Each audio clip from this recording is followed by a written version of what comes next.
Oh no no no no! Look at all those worms.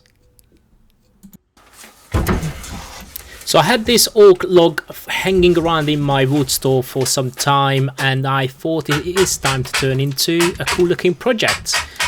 It is fairly noticeable. The bark has plenty of little holes, which is a sign of some sort of woodworm activity. And in this case, we will find hundreds, if not thousands, of little woodworms as we debug this log. But let's first secure the log with some faceplate, and then we can mount the piece onto our lathe.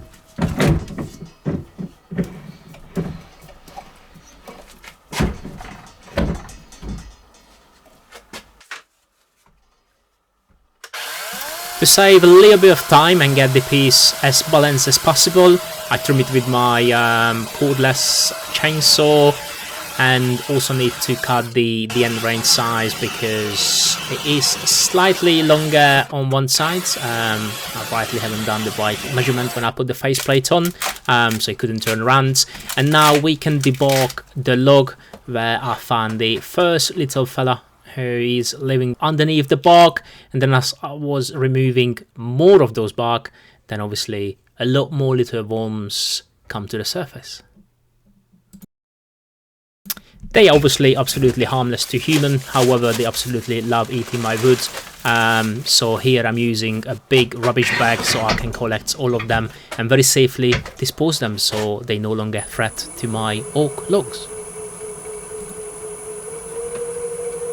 Turning such an unbalanced wood obviously comes with a greater risk.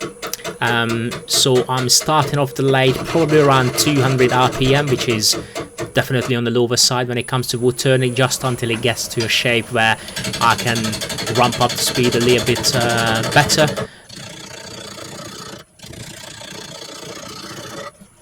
I sharpened my bore gouge several times throughout this turning. Once you have a nice and sharp edge on your chisel, it just makes a lot easier to cut the wood, especially when it's not balanced, so definitely helps. And then measuring the bottom of the ball where the tenon will go in order to mount on the lathes once we finish shaping the outside.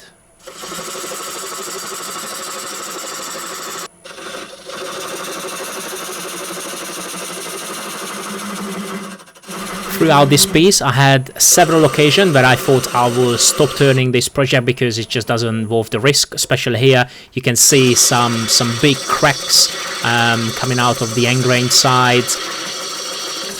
Plus, because of the woodworm infection, I wasn't really convinced the end result will look good, but I'm really pleased that I managed to overcome on this concern and finish the piece, because the end result will look rather unique, and hopefully you will also agree with me. It does look fairly decent.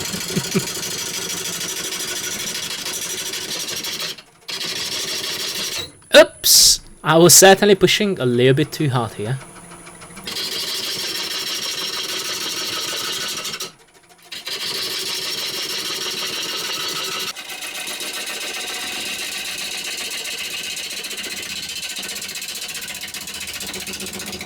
Here I'm switching over to a negative rake scraper since the outside of the bore is finished turning, and this will greatly help to reduce the number of tool marks left in a piece. What will then further reduce with some sanding, and then some more sanding, and then some more sanding. We'll eventually totally get the tool lines out of this piece.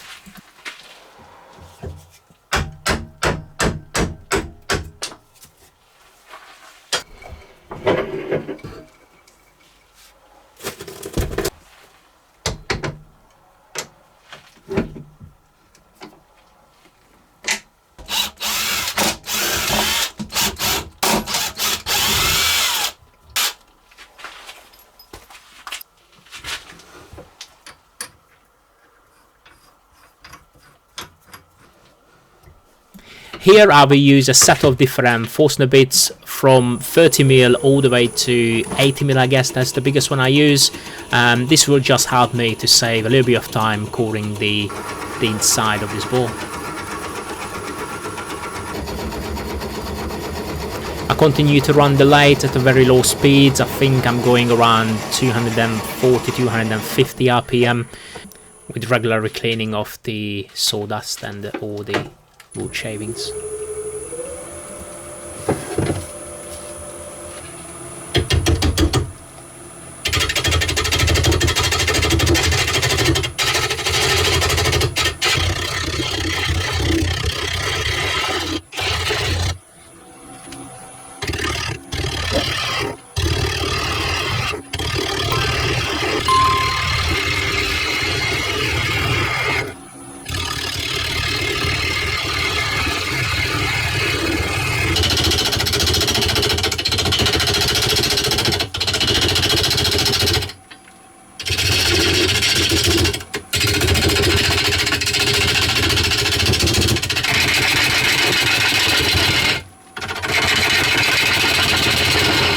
I recently added so many new items to my website, anything from dragon eggs to balls. Have a look at it at davidswoodturning.co.uk. I'll link in the description too.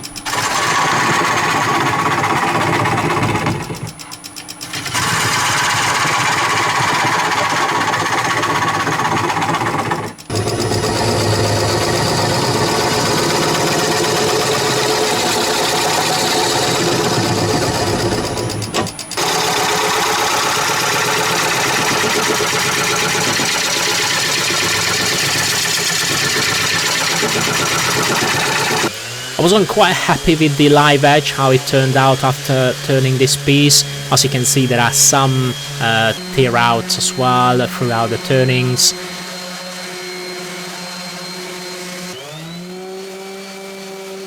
Once it was done, I ended up with a nice smooth surface, but I still was able to kind of retain the characteristics of the live edge bore. So I kept calling this project in this video a bore, when actually it's quite argumental, because it could be also a vase, or for my American friends it could be a vase. So let me know down in the comments what you think. Should I call this a bore, or should I call this as a vase? So this technique called reverse mounting. So now both the outside and the inside of the piece is finished, and now we are ready to work on the bottom of this project. To further enhance the uniqueness of this project, I decided to do the usual 3 tiny feet carved in the bottom of the project, so this piece can stand on.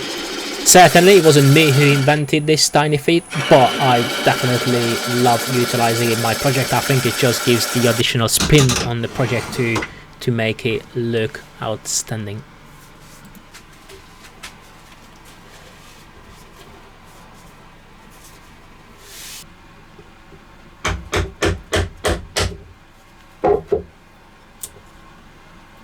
When I'm marking out while the feet will position in the piece, I'm considering that big crack, and also there is still a big woodworm hole which I want to kind of carve out, so it won't be kind of distracting the eyes when you look at the bottom.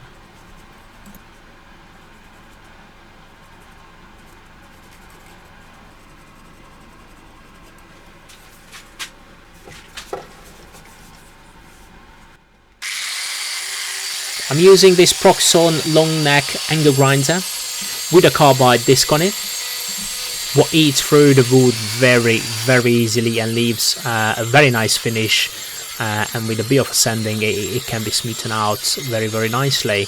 Previously I used an angle grinder, which is a lot more powerful, so it will be a little bit faster, but I really like this tool due to its light weight and very easy to maneuver, especially when you're working in a smaller area like this piece. And soon we can begin sanding and more sanding, and it was such an exciting part of this project where I could do a little bit more sanding, and it wasn't finished, so I decided to do a little bit more sanding while also looking at TikTok, because I was still doing some sanding because I love sanding, and it took so long, so I just continued sanding until I get a nice result. And here we are after couple of hours sanding, we are ready. If you haven't already subscribed, please smash that big red button. It hugely helps my channel to grow, and hopefully I can bring a lot more content to you guys over the coming weeks, months and years. And it is fair to say I could not wait for this moment where I can apply the finish and see how all those amazing grain patterns will pop. There is a little bit of a spotting going on this side of the project. You can see just by air drying there are some bigger cracks where you can actually see through those cracks as well, but it just gave some additional characteristics to this amazing looking ball.